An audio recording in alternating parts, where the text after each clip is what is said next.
Welcome to yet another great Friday afternoon. I'm Dan Van Zalen. This is Speaking for Him with your host, Andrew Gommenson. Hello, Dan. Good afternoon, and it's great to be with you.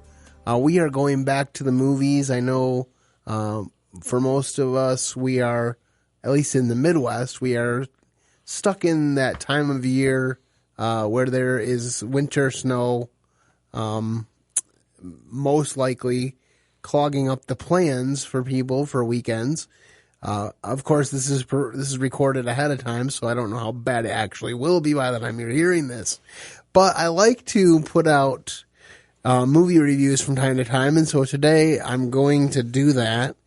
And we're going to be talking about a movie called Let There Be Light. And this movie stars Kevin Sorbo, and it's actually kind of interesting because it stars Kevin Sorbo, his wife Sam Sorbo, and his two children who play his kids in the movie. So it's a family affair, and Sam Sorbo, his wife, is one of the writers. So that makes it even more interesting. And we're going to dig into this by looking at different facets of the film. But first of all, Dan, could you read our quote of the day? Sure. Fatherhood has been under attack for decades. The number of children growing up in broken homes has exploded. The minority fatherless rate was 20% in the 1960s. It is 80% today. That is a direct reflection on the anger, violence, and all this hatred we see in society today. Kevin Sorbo, on the fatherhood emphasis of the film. Okay, and I know that would probably raise some ire of certain individuals or certain groups out there today, but there's a lot of truth to what he says, you know. And I really think that it's interesting that even though the theme of the film was atheism versus, you know, God being in control and Christ being what matters, I think it's interesting that was a good subplot to begin on. So as we start this review, let's take a listen to the trailer for Let There Be Light. Yeah, I'm coming.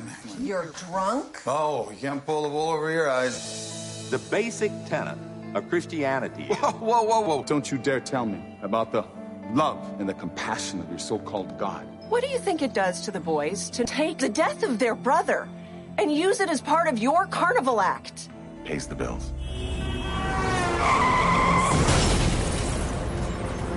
Daddy!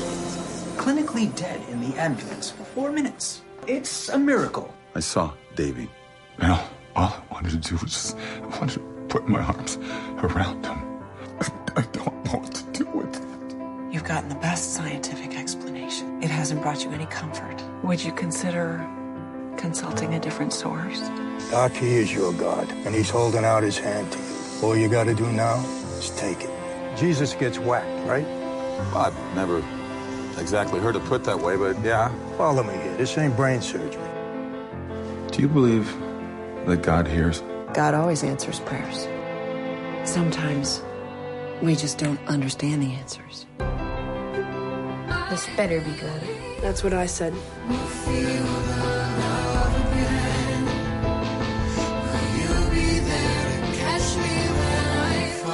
I don't want to lose you.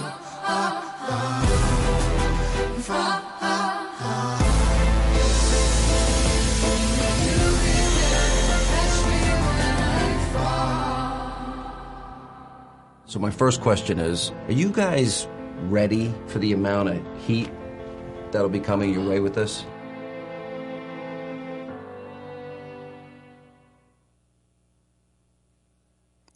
All right, and there you have a trailer for Let There Be Light. So Dan, I believe that you have some questions to help facilitate our discussion. Indeed, I do. So, along the movie synopsis and general thoughts idea, what are some of the positive things about this movie? Well, I kind of described the movie synopsis as we were beginning, but basically it's about an atheist who is angry and bitter at God, ironically, for taking his son from cancer when he was like a 9-year-old kid. And he starts out in a debate with a Christian, and and talking about God and trying to disprove God. I believe the book that he had written, the character had written, was called Aborting God. And, you know, it's interesting. Some people may say, well, you're just stereotyping atheists if you're saying that they would become atheists because of a hatred of God. But I just have to say that there is a lot of truth to it, because whenever I see these stories on Facebook about miracles that happen, like I saw one recently about a girl who had a tumor and they went to treat it and it had disappeared and they really couldn't explain it. So the parents said they were grateful for a miracle, and I can't tell you the number of comments that I saw in that on the article on Facebook where they were saying, well, if God was so good, why doesn't he heal everybody? Or how can this be a miracle when other people die? You know, what kind of God is that kind of discriminatory? And so you can definitely see where people can choose to say they're atheists out of a hatred for God. But in a sense, they're not atheists, because you can't really hate a person or an entity that doesn't exist. I mean, you can't. There's no way that you can hate the tooth fairy, because the tooth fairy's not real. Indeed. So hating God when he's not real just seems counterintuitive. Seems to be the point of the last Kevin Sorbo movie I heard about God's not dead. Yeah, and a lot of times people say, well, that could be similar, and it was similar. I will give it that. But I definitely thought that it was very interesting, because in this case, the guy's a family man, and like we talked about in the quote of the day, you know, he's dealing with the fact that he's a father, and his kids are in the church. His kids are loving God, and his son, you know, wants to go on a mission trip, and he said, why should I support that church? You know, I don't believe in the church. And he said, I'm not asking you to believe in the church. I'm asking you to believe in me. And so I thought that was significant, because that's what kids really need, is their parents to believe in them. Do you have some other questions? Sure. Now, for the opposite side of the angle, what's the negative? Well, the negative is definitely, like you said, there were definitely parts of it that seemed like a retread of the aforementioned God's Not Dead film. I think that there's always a little bit of these quality things that are these technical things that could be better on these films, which I think there are certain people in Hollywood, like the Kendrick brothers, that are really trying to raise that level. But I definitely think it would be like totally awesome if Steven Spielberg or Mel Gibson or one of these other people, and I know Mel Gibson did The Passion of the Christ, but you know, if they became more, for those that may have faith, if they became more serious about their faith, or if they are not people of faith yet, if they would become people of faith, so that these directors who have produced high quality films, like, can you imagine if Peter Jackson directed a Christian epic, you know? That'd be pretty cool. Because the level of expertise that they have in those fields would just bring it to another level and make it be taken seriously. I have a friend, Kevin McCreary, who does the outro for my show, actually. Hi, Kevin. But he has a YouTube channel with the express purpose of critiquing Christian films, basically because he wants to see them held to the same standard of other films. And while he knows I don't always appreciate his criticisms, I do appreciate what he's trying to accomplish. And so I guess what I'm saying is, if we can get the right people with the right resources behind Christian films, that would be an awesome step forward for Christian cinema. And to be fair to a lot of the big name directors, the film industry is just that, an industry. It's a business. And if the backers don't think that people want to see Christian films, they're not going to pay for it. Well, and that's exactly why we need to be supporting films like this. And so that's why I always bring them to the attention of the a podcast audience when possible. And, hopefully, there's a new the Kendrick Brothers film coming out in 2019. Hopefully Dan and I can actually watch that together or around the same time when it's out in theaters so that we can get it out when it's still relevant in theaters to encourage you to go see it. So look for that in August of 2019, but we're getting ahead of ourselves. Yes, let's not get too far ahead. Go on. All right, then. For another positive note, who or what, if it happens to be what, is your favorite character or characters, as the case may be? Well, I think I really like the mom in this film, portrayed by Sam Sorbo. Mm-hmm. I believe her name in the film is Katie. And I just like the fact that she divorced her husband because she couldn't live with his atheism and his alcoholism, but she never abandons him. And she cares about him. And even when he goes on this quote unquote comeback tour or a comeback appearance to talk about what happened to him when he had his accident, because he drove drunk, had an accident, and saw a vision of his dead son, who told him, who said to let there be light, which is where the title of the film comes through. Mm-hmm. And so she's there at this thing where he's supposed to talk about it, even though at the time he's still an avowed atheist. He's still bitter against her and against everything God. She doesn't abandon him, and she comes over, and there's one point where she holds him while he falls asleep because he's having a hard time sleeping. And so she loves him unconditionally, basically. And then when he comes to Jesus, when he gets to know God, she's prepared to gradually over time reconcile with him. And toward the end of toward probably 2/3 of the way into the film, they actually reconcile their marriage and get remarried. So it was refreshing because a lot of times when I hear about people getting divorced, it seems like their mind is already on who's my next relationship going to be with. So they don't leave room for reconciliation because it's all about how can I be happy?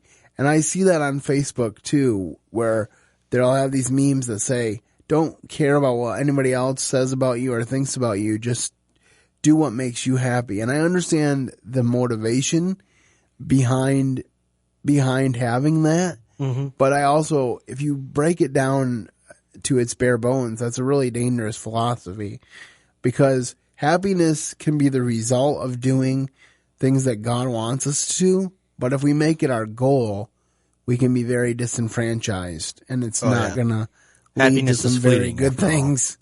Like you said, happiness is fleeting. Absolutely. Yeah.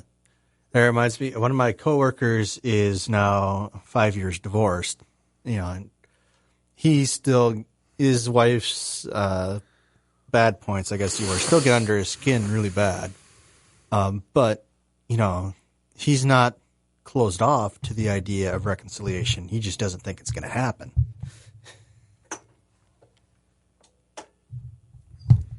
And that is the problem, is that it does take two. It's not something that can happen overnight or easily. Nope. But it definitely takes prayer and definitely takes willingness on the part of both parties to happen. But I just think it's really neat how her focus wasn't just on what's the next relationship. Oh, yes. Yep. So, now for the flip side. Who or what is your least favorite character? Okay, so there was a really smarmy guy who was his agent, and I wish I remembered his name. Let me see if I can maybe pull it up here. Smarmy McSmarmy? Well, we could call him that if I can't find his name, that's what we'll call him. Yep. But let me see here. I do think the last question of that trailer that Sean Hannity asks is kind of to the point for the whole movie. Are you prepared for reactions to this movie? So I can't find the name of that character, but he he was all in as long as Saul was an atheist and selling his atheist book and getting people to buy it and getting people excited about living only for themselves. But when it came to his change, like he had procured this big interview exclusive for him to talk about coming back from the accident, and then he decided to tell the truth about how God gave him a vision of his son and changed his life, and he gave his life to Jesus, and then the agent got mad and fired him. He said, "You're fired from being represented by me." So, which sounds like another person who hates God. Which I'm sure he was glad about, but it was interesting how that happened. Yep. And then you mentioned Sean Hannity. One thing that I thought was interesting is how powerful the gospel message is in here, and that Sean Hannity was partnered with it. It was so refreshing to see, because I know he identifies as Catholic, but this was a pretty bold statement of faith to be involved in this film. So I thought that was neat. Well, and Fox let their corporation be involved too. They did. They identified it as Fox, which is significant considering the fact that if you've ever watched the television program NCIS, the television network that they always have on in the NCIS squad room is ZNN. Yeah, because they're not allowed to they won't do use cable. They won't use CNN, cable news network. So they had to come up with ZNN. I don't think they've ever said what the Z stands for, but no, I don't think so. But it's just interesting. It looks like the CNN logo, but it's ZNN. Yeah. So it's very significant that Fox allowed their actual logo in the film, and actually kind of exciting. Yeah, that is pretty interesting, and that is something that is unusual. So, on to the next thing. Hooray! What do you think is the biggest lesson you took away from the film? I think the biggest lesson that I took away from the film is that you never know when God's going to change someone. This kind of reminds me of a certain Bible character by the name of Saul of Tarsus. I'm pretty sure that most people thought that he was so zealous against Christians that he would never become one. As a matter of fact, when he came to the Christians and wanted to meet with them, they didn't want to have anything to do with him, and they're just about ready to run away. He actually had Barnabas was willing to come and give him, I think it's even termed in the Bible somewhere, the right hand of fellowship, meaning that he came alongside Paul and said, "No, Paul's the real deal. Mm-hmm. I've talked to him. I believe he's the real deal. You need to trust him." And it took them a while to realize that he was the real deal. And he would become a teacher and a preacher to many of them, but it took a while for them to realize that, hey, this guy wasn't just trying to infiltrate them as a secret spy. He really wasn't trying to backstab you. So, to be fair, that was a concern for them. No, and it was like, I mean, that's the thing. It was a legitimate concern. And that brings me to another interesting part of the film, which is the Christian guy that debated him, didn't believe it. They interviewed him on the news afterward, and he's like, "This is just a publicity stunt." He's probably not really a believer. And I would have liked to see them get back together and see that he could see how genuine he was. Yeah. And then the pastor in the film was very much like his fictional counterpart. Oh yeah. I won't say anything more because I don't want to spoil everything in this review, but they very much based the fictional Pastor Vinny on the actual guy who played him. Oh, interesting. So there's a lot of interesting little things about this film. All right. Well then, on to the next point. How do you rate this film? On a scale of 1 to 5. Now, I like to do this, but it doesn't mean that it's easy to do. No. And so, like I said, I had a little bit of problems with the acting. I don't think the Sorbo's kids were necessarily the best actors. I mean, obviously, in a sense, they were kind of playing themselves because they were playing their parents' children. Yes. But you could definitely tell that there was a little bit of stilted as far as memorizing your lines and saying them versus actually feeling them. To be fair, it is very hard for kids to be good actors. No, it is. I will say that, and I'm glad that you're here to balance my opinions out here. It's part of your job. But I'm going to give this a solid 3.5 out of 5. I think it's very well worth watching. I think there's a lot of discussion points that can be had, and like I said, the subplot of the importance of him as a father is so important and comes out loud and clear, because one of the things his wife says is that he uses the death of his son as a main exploitation of his views as an atheist. Mm-hmm. So she says, what do you think it does to your children when you talk about their brother that way? Yep. And at first he's like, no, it doesn't faze him at all. And there's a point Pays at which the bills. There's a point at which he's drinking 2 alcoholic drinks at once, double fisting it. Oh, good grief. So, he really had to come a long way to get to where he was at the end of the film. But again, I think it was very, very powerful story, and I hope that people can get out and watch it or stream it. As of this recording, it's available on Amazon Prime. I don't know how long that will be, but you should be able to also pick it up on DVD anywhere DVDs are sold. Amazon is also selling it for about $20 as a Blu-ray. Yes. All right. Well, thank you for that information as well. We will try to have a link to where you can purchase the DVD when we post this on the blog. So I think that's all I have time for this week, but I hope that you'll continue to listen, and I hope that you will have a great weekend and keep serving the best of masters. Thank you for listening to today's episode. Your host has been Andrew Gomison, founder of Speaking for Him. For more information on today's show and to leave us comments and voicemails, visit speakingforhim.blogspot.com. You can find Andrew's ministry at speakingforhim.com. That's speaking, 4, HIM. You can also interact with us at facebook.com/speakingforhim and on Twitter @SpeakingForHim. And when you look for us on iTunes and Stitcher, let us know what you think of the podcast by leaving a rating and review.